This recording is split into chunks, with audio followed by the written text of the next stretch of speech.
Bonsoir à tous et bienvenue dans le journal. Voici les titres. Le dossier de ce dimanche est consacré à la faible quantité de poissons produits en Côte d'Ivoire. Nous en consommons beaucoup, mais la production nationale est en deçà de la demande. Les pisciculteurs, eux, ont mal. Il leur est difficile d'avoir des alevins, encore moins leurs aliments. Nous irons comprendre tout ceci dans la ville de Daloa. Et puis, Crédit Suisse va-t-il faire faillite? C'est la question que tout le monde se pose ce dimanche. Dernier jour de négociation avec la banque suisse UBS pour racheter sa rivale. Solution ultime selon les autorités bancaires et politiques suisses pour sauver la deuxième banque du pays. Crédit Suisse est empêtré dans des difficultés financières depuis plusieurs années. Voilà pour le sommaire. Vous suivez le 19h30 et vous faites bien. Ouvrons cette édition par la rubrique de ce soir.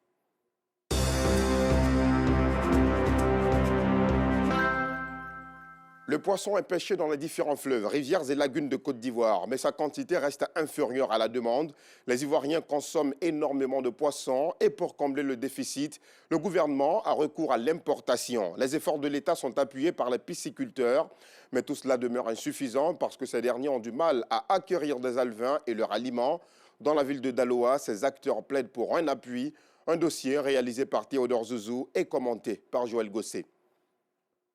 Dans le campement de Mébo, au milieu de vastes champs du cacao et d'EVA, ils se sont retrouvés à l'appel de leur président. Ce sont les membres de la coopérative des pisciculteurs de Zoukoube, chef-lieu de département dans la région du Haut-Sassandra. En seulement 2 années d'existence, 6 sections ont été installées. Chaque pisciculteur, pour ses débuts, bénéficie d'une assistance et d'une aide de la coopérative. On a institué le groupe d'entraide parce qu'on n'a pas de moyens financiers. Et avec le groupe d'entraide, ça fait que nos travaux sont allés très vite. Parce que seul, tu ne peux pas seul construire tes étangs. Et c'est le groupe d'entraide qui vient t'aider à construire tes étangs. Les étangs sont creusés à la main. Ce sont de grosses infrastructures. Si on pouvait avoir des appuis, des engins mécaniques pour pouvoir améliorer ce système, je pense que ça allait booster aussi l'activité. L'entraide permet aux pisciculteurs de Zoukoube de minimiser les coûts de production depuis l'aménagement des étangs jusqu'aux intrants. Une solidarité grâce à laquelle ils ne regrettent pas d'avoir opté pour cette activité dans une région où le cacao et l'EVA restent le centre d'intérêt. Cet après-midi, dans un esprit d'entraide, ils sont venus donner à manger aux poissons. Un agent de l'ANADER y est présent pour des conseils. C'est que les aliments donnés aux poissons sont dans la majorité des sous-produits agricoles. Pour l'heure, ils sont nombreux les pisciculteurs qui n'ont pas les moyens de se procurer l'aliment industriel. L'accès à l'aliment est très difficile. La farine base que nous utilisons aujourd'hui, il y a plusieurs personnes qui utilisent ça. Les éleveurs de porc, les éleveurs de bœuf, tout ça ils utilisent. Donc ça fait que la demande elle est forte. Au départ, il y a beaucoup de pisciculteurs qui nourrissaient les poissons avec du pain. Donc quand nous sommes arrivés, nous avons fait l'encadrement, nous leur avons donné les conseils pour dire qu'ils pouvaient utiliser les sous-produits agricoles, comme la farine base de riz et puis le son de maïs, pour pouvoir nourrir les poissons. Et puis en plus de ça, utiliser les asticots. Ils ont écouté les conseils et puis ils ont vu le résultat. Parce qu'auparavant, ils gagnaient au moins 4 à 5 poissons au kilo. Mais maintenant, ils arrivent à atteindre 3 poissons au kilo. Et puis les conseils actuellement, c'est pour voir comment arriver à un aliment composé, pour avoir au moins 2 poissons au kilo. Pour utiliser l'aliment composé ou l'aliment industriel, c'est beaucoup d'investissement. Actuellement, ils n'ont vraiment pas les moyens. Travailler avec les moyens du bord, mais rester ouvert aux conseils pour les bonnes pratiques, c'est dans ce contexte que les pisciculteurs de Zoukoube mènent leur activité. Les poissons prêts à la commercialisation sortent des étangs mieux nourris. 2 poissons au kilogramme contre 4 ou 5 auparavant, mais la production reste encore en deçà du potentiel et des objectifs. Ce sont respectivement 500 à 100 tonnes de poissons par an. De plus, il n'y a pas un circuit de commercialisation formel qui permette à la coopérative de tirer le meilleur profit du peu que les pisciculteurs produisent. Les poissons achetés bord étang par les mareyeuses et revendus sur le marché perdent d'emblée leur origine, faute d'une stratégie de valorisation des poissons issus de la pisciculture. À la vérité, les mareyeuses ne révèlent pas la vraie origine des poissons. Celles-ci font croire à leur clientèle que ce sont des poissons en provenance de Guésabo, au lieu de pêche sur le fleuve Sassandra. Je prends à Guésabo et puis souvent je prends à pisciculture de Zoubé. On mélange pour vendre. Nous avons des marieuses qui viennent prendre le poisson bord étang. Et ce sont ces marieuses-là qui partent vendre sur le marché. Et le constat que nous avons fait, c'est que quand elles vont sur le marché avec nos poissons, elles disent que c'est le poisson de Guésabo. Et nous-mêmes, quand on s'en va à la rencontre des consommateurs, ils disent qu'ils ne connaissent pas le poisson de pisciculture. Il faut créer aussi de la richesse. Nous ne faisons pas le prix bord étang, nous faisons le prix que la marée peut supporter. Donc c'est pourquoi nous faisons le kilo de ce poisson-là à 2500 francs. Et nous pensons qu'avec cette sortie-là, nous pourrons avoir un marché de pisciculture. Tout le monde est en train de réfléchir pour pouvoir créer un marché central au niveau de Daloa, de telle sorte que nos produits sortent directement des étangs pour aller directement dans l'assiette du consommateur. D'une localité à une autre, les mêmes préoccupations, les mêmes besoins, les mêmes difficultés. Comme ici, dans cette ferme agro-piscicole à Cramois, village dans la commune de Daloa. Ce sont 3 hectares de bas-fonds qu'exploite Chekna Maïga. Seulement 2 à 3 tonnes de poissons sont vendues par cycle pour des étangs pouvant contenir 100 000 alevins. Cause de cette sous-production, la difficulté à se procurer les intrants de qualité pour mieux nourrir les poissons. J'ai une ferme qui a une capacité de plus de 100 tonnes. Malheureusement, je suis à 7 à 10 tonnes par an. Si je vais prendre ces 100 tonnes, je ne pourrai pas les nourrir. Je nourris mes poissons avec les moyens de bord. Parce qu'on n'a pas de subvention, on n'a pas d'aide. Et on prend de l'aliment classique. C'est difficile pour nous aussi d'avoir l'aliment industriel qui coûte excessivement cher. À Daloa, les pisciculteurs se sont regroupés pour créer l'Union régionale des aquaculteurs du Haut-Sassandra, une fêtière de 6 coopératives dont l'objectif est de valoriser et de professionnaliser la pisciculture, secteur dans lequel 875 acteurs intègrent toute la chaîne de valeur. Face aux difficultés à obtenir les intrants, un fermier membre de l'Union des aquaculteurs a réussi le pari de produire lui-même les alevins. Aujourd'hui, les autres pisciculteurs profitent de sa technicité pour leurs besoins en alevins. Nous irons au niveau des écloseries pour signer des partenariats et au niveau aussi des industries pour l'aliment pour signer des partenariats pour que dans cette chaîne-là, le pisciculteur ne reçoive que les intrants et non les moyens financiers. Le système de production des alevins de la ferme Thiéraut ne peut satisfaire la forte demande des pisciculteurs, ceux de Daloa comme ceux de Zoukougbeu. C'est ici, dans cette écloserie, à l'entrée de la ville de Gonaté, sur l'axe Daloa-Boisflé, qu'ils viennent se ravitailler. 2 souches, l'une brésilienne et l'autre dite boaké, sont disponibles. Grâce à la méthode d'inversion sexuelle, les alevins sont disponibles au bout de 3 mois, vendus 50 francs l'unité pour un poids de 3 grammes. Cette écloserie est la seule dans toute la région du Haut-Sassandra à fournir aux pisciculteurs les alevins qui vont ensuite peupler les étangs piscicoles. Commence ensuite un long et fastidieux travail au quotidien. Donner de la nourriture à ces tout petits poissons en vue d'assurer leur croissance jusqu'aux ventes. 2 ventes en général dans l'année quand le processus d'élevage est bien respecté et les poissons convenablement nourris avec des intrants de qualité. Si on joue véritablement sur le coût, n'est-ce pas, de la provence, donc le coût de l'aliment, je pense que les pisciculteurs se sentiront mieux et ils ne vont pas trop dire que c'est l'alevin, c'est l'alevin, c'est l'alevin. Donc, le souhait, n'est-ce pas, de l'écloserie que je suis, c'est que les pisciculteurs aient plus de moyens d'agrandir, n'est-ce pas, leur surface. Grâce à un partenariat signé entre l'Union des aquaculteurs du Haut-Sassandra et l'écloserie de Gonaté, le besoin en alevin des pisciculteurs est une question de partie réglée. Reste celle des intrants, des aliments composés ou industriels dont le prix selon les pisciculteurs eux-mêmes a connu une montée en flèche. Le cœur à l'ouvrage, ils demandent un accompagnement de l'État ou des bailleurs pour le développement de leur activité, dans une perspective d'autosuffisance en poissons de la région du Haut-Sassandra. Les pisciculteurs freinés dans leur élan, un dossier proposé par Théodore Zouzou et Joël Gosset. Dans un autre chapitre, le week-end, il fait bon vivre sur les plages lagunaires. Ces espaces de détente offrent une ambiance particulière aux Abidjanais. On y retrouve des chansonniers, mais aussi de la bonne nourriture. Le calme et l'air pur que l'on y respire attirent tous les samedis et dimanches de nombreux Ivoiriens, comme nous le montrent Aïcha Sanogo et Maïssa Kogay. Il est 16h au quartier Azito, dans la commune de Yopougon. Cet endroit de détente situé au bord de la lagune est très prisé les week-ends. Certains viennent en famille, d'autres en amoureux pour profiter de ce cadre naturel. C'est reposant, c'est calme au fait. Voilà, le vent circule et puis voilà, on vit en fraternité ici. Tu vois, on est collés, tu ne sais même pas qui est qui. Voilà, donc toutes sortes d'ethnies, là, le brassage ethnique, voilà, et tout passe bien. Nous sommes entre amis. À cette table, des jeunes gens venus se détendre après le culte. La semaine a été un peu difficile.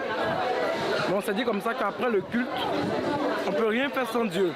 Après qu'on ait fini à l'église, il fallait qu'on vienne quelque part pour changer un peu d'air, pour passer à autre chose, pour penser à autre chose, quoi. On n'a pas prévu venir ici. On est arrivé à la maison, on s'est rendu compte qu'il fait chaud dans la maison, tout ça, on a dit non, on sortit un peu, changer un peu d'air. Donc on a pris madame puis on est venu. On a choisi à Azito parce qu'il y a de l'air frais. Voilà. Par rapport à tout ce qu'on ressent, toutes les pressions de la semaine, ici on arrive à s'évader plus facilement. À la cuisine, divers mets sont au rendez-vous. Pas de temps à perdre pour ces restauratrices très sollicitées ce dimanche après-midi. Il y a d'autres qui sont à la loco, d'autres font les braisés, d'autres font le pré-cuit, puis il y a d'autres qui font les sauces. Donc chacun occupé, il y a beaucoup de commandes. Particulièrement les week-ends, là on est débordé. Il y a tous les prix. En tout cas, chacun se retrouve. Chacun, selon ses préférences, choisit l'espace qui lui sied pour des raisons spécifiques. À Blocos, dans la commune de Cocody, Kwame et ses amis sont venus célébrer un anniversaire. Notre ami frère qui est venu du Burkina, qui fête son anniversaire. On a bien voulu l'accompagner à cet endroit-là pour célébrer son anniversaire. Parce que c'est un endroit paisible, calme et puis pas trop de chaleur. Les maquis, on trouve trop de bruit, trop d'enfants qui se baladent ça et là. Bon, ça fatigue un peu. Mais ici, on se met dans un coin tranquille, il n'y a pas de chaleur parce que là, c'est sous les arbres. On monte tranquillement à l'état naturel et puis voilà quoi. On a reçu une de nos soeurs qui est venue de Dabou, qui ne connaît pas la lagune, elle ne connaît pas le lieu, donc on est venus avec elle pour qu'elle puisse visiter, prendre un peu l'ambiance du coin. Profiter aussi pour faire notre réunion de famille, se retrouver en famille. Les espaces de détente sont devenus incontournables dans le district d'Abidjan et les populations ne boudent pas leur plaisir pendant les week-ends. Partout dans le monde, la journée d'hier, 18 mars 2023, était dédiée au recyclage. 2 milliards de tonnes de déchets sont produits tous les ans et ce chiffre ne cesse d'augmenter. Le recyclage se présente donc comme une solution pour sauver notre planète. Et fort heureusement, en Côte d'Ivoire, les initiatives se multiplient. Cependant, si certains recyclent pour protéger l'environnement, d'autres en ont fait un business, mais vraiment très juteux. Justin Kwasi, Maïssa Kogay les ont rencontrés. Quartier Sans Fil, commune de Marcory. Au milieu de cet tas d'ordures, on trouve des bouteilles en plastique et des canettes de boissons vides, du carton, des sachets plastiques, mais aussi des métaux. Nous sommes à la décharge. Ici, les déchets sont d'une importance capitale pour Siaké Koné et ses amis. Tout ce qui est jetable, nous on transforme ça.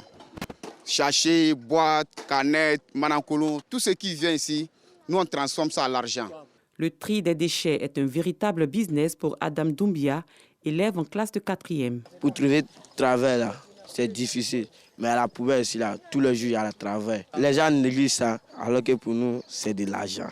Lamine Sanogo est revendeur de déchets plastiques. Ce matin, il est à la décharge pour s'en procurer. Tout ce que tu vois là, ce n'est pas gâté. C'est mon business. Chaque jour, je viens prendre ici pour aller vendre ça à les Libanais. Ça me permet d'avoir un peu d'argent pour payer l'école de ma fille et puis ma maison aussi. Pour cette vendeuse de jus de fruits, une bouteille bien traitée peut être utilisée à plusieurs reprises. La bouteille là, les gens pensent qu'on jette comme ça. On peut prendre pour laver, pour mettre l'autre jus dedans encore. Mais qu'est-ce que le recyclage et que renferme cette pratique? Abdoul El Assad, spécialiste en la matière, éclaire notre lanterne. Le recyclage, ça va être donner une nouvelle vie à un produit pour éviter justement qu'il se retrouve dans une décharge ou pire encore dans la nature. Aujourd'hui, on peut le constater avec l'impact du plastique, notamment dans la mer, où les poissons ne font même plus la différence entre les nutriments et le plastique et finissent par se nourrir de microplastiques. Vraiment, tout l'écosystème finit par être endommagé. Donc on a aussi l'impact sur les caniveaux, sur l'urbanisme. La pollution en elle-même dérègle tout l'écosystème. Nous les entrepreneurs, nous essayons de mener cette bataille-là. Mais on ne doit pas être seul dans la bataille. Il faudrait que l'État s'implique. Le recyclage se présente non seulement comme un moyen efficace de traitement des ordures, mais aussi comme une opportunité d'emploi. De nombreuses personnes s'adonnent de plus en plus à cette activité. Appel à la protection de notre environnement, c'est l'affaire de tous. Les artistes ivoiriens, eux, sont situés sur la répartition de leurs droits des mois d'octobre, novembre et décembre 2022. Le Burida a tenu une conférence de presse à Cocody pour expliquer la répartition trimestrielle. Et selon la direction de la répartition, ce sont plus de 200 millions de francs CFA qui sont répartis. Justin Kwasi, Anicette Conan-Blessing. Après 3 mois d'activité intense, le bureau ivoirien du droit d'auteur, Burida, procède à un bilan des répartitions. Le montant global, 299 41 820 francs, qui seront mis en répartition, aussi bien en droit d'auteur qu'en droit voisin. Les bénéficiaires de ces 299 millions seront 2018 personnes. Et parmi ces 2018 personnes, 341 personnes ont obtenu le SMIC. Voilà. Et les droits en attente qui seront payés, le montant total s'élève à 26 28 732 francs. Les droits qui sont mis en répartition sont essentiellement les droits de la musique. Les autres catégories qui étaient en attente de déclaration, quand les déclarations ont été faites, ces droits également seront payés. Adouewi, directeur de la documentation, saisit cette occasion pour lancer un appel aux membres du Burida quant au renouvellement de la nouvelle carte de membres. Bientôt, l'ancienne carte ne sera plus valable pour certaines activités. C'est avec la nouvelle carte que l'artiste pourra bénéficier des services du Burida. Il leur suffit simplement d'aller remplir les formulaires, soit sur le site du Burida, soit dans les différents bureaux du Burida. François Kwame, chef du département des bénéficiaires des ayants droit, invite les uns et les autres à une adhésion massive à l'assurance santé. Cette assurance qui permet aux sociétaires de pouvoir faire face à la maladie, nous appelons donc à l'adhésion massive de telle sorte que les questions de SOS soient définitivement éradiquées. Vous n'avez pas l'assurance santé, vous ne pourrez plus bénéficier du soutien du Burida. Rappelons que la répartition trimestrielle du Burida se fait pour le bien-être des artistes ivoiriens. Hors de nos frontières, le cyclone Freddy qui a secoué le Malawi a laissé des séquelles. Les survivants à cette catastrophe sont exposés à des maladies hydriques. Dans l'est du pays, certains d'entre eux déplorent l'absence d'eau potable et se plaignent de boire de l'eau contaminée d'un cours d'eau situé près de leur camp. Nous vous le disions en titre, Crédit Suisse va-t-il faire faillite? C'est la question que tout le monde se pose ce dimanche. Dernier jour de négociation avec la banque suisse UBS pour racheter sa rivale. Solution ultime selon les autorités bancaires et politiques suisses pour sauver la deuxième banque du pays. Crédit Suisse est empêtré dans des difficultés financières depuis plusieurs années et la banque UBS, qui doit éviter la faillite, propose $1 milliard pour le rachat. Pour finir, au Koweït, la Cour constitutionnelle a invalidé aujourd'hui même les élections législatives de 2022. Elle souhaite que le précédent Parlement soit rétabli dans ce pays secoué depuis plusieurs années par des crises politiques. Cette décision fait suite à plusieurs recours contestant la régularité des procédures liées au scrutin.